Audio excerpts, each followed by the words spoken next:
بزنس توداي كتبت عن علاقة إسرائيل بمصر رائعة هذه الأيام. هو تقرير يعني مراسلة من القاهرة، بتتكلم ازاي انه يعني انت حسنت العلاقات جدا بين مصر واسرائيل منذ قطعها اللي هي مسميه رجل الجيش القوي عبد الفتاح السيسي بالرئيس الاسلامي من السلطه، وانه في جهود مشتركه لمحاربه العنف.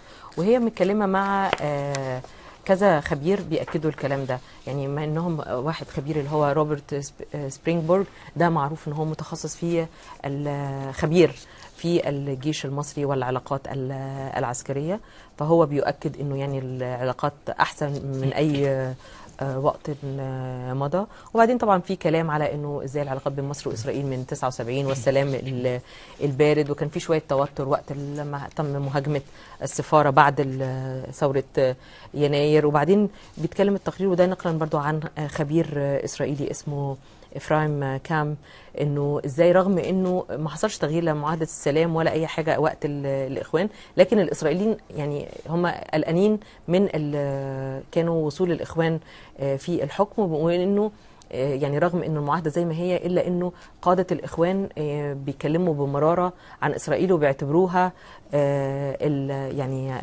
عدو، وانه عموما يعني كان موقفهم حتى لو الموقف سلبي وعدائي من اسرائيل. وبيقولوا ده عكس السيسي، اللي هو السيسي بيعتبر اسرائيل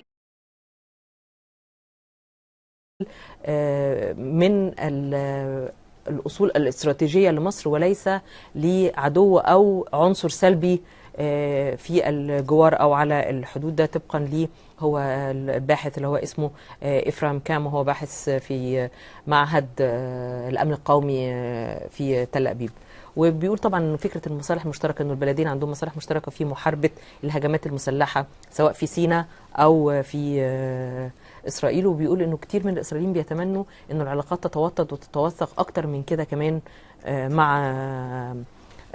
مع مصر. وبعدين ذكر تاني فكره انه كان في كلام في اغسطس الماضي على انه كان في طائره بدون طيار اسرائيليه اللي هي كانت دخلت سيناء وقتلت 5. بيقول رغم انه يعني ما فيش تاكيد من اسرائيل من الناحيه دي، لكن هو في تعاون امني بين البلدين.